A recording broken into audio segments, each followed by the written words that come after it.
Good morning.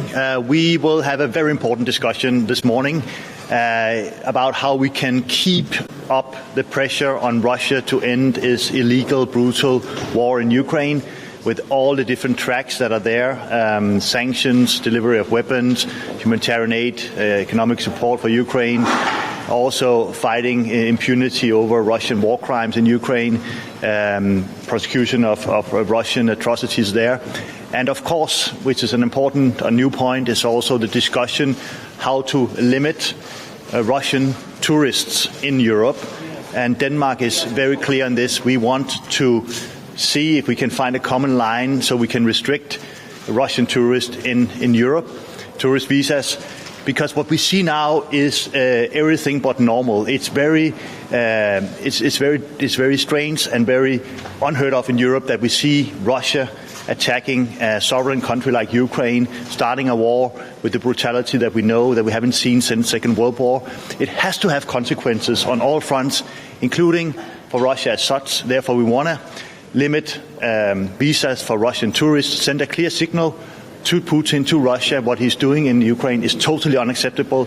We also have to remember that in Ukraine, they can see that male adults between 18 and 60 maybe are having vacation in the southern Europe.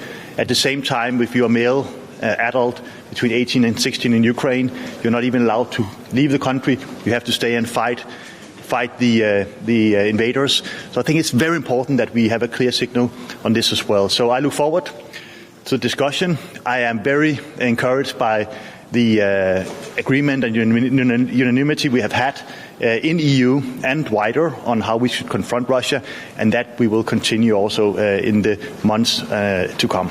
Are you relieved that inspectors are entering and accessing the power plant in Ukraine?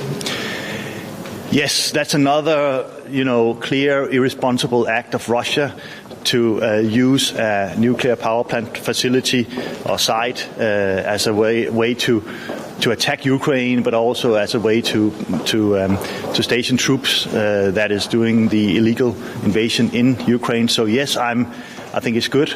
But what we see in Ukraine, we don't have to forget. This is really, really a brutal war.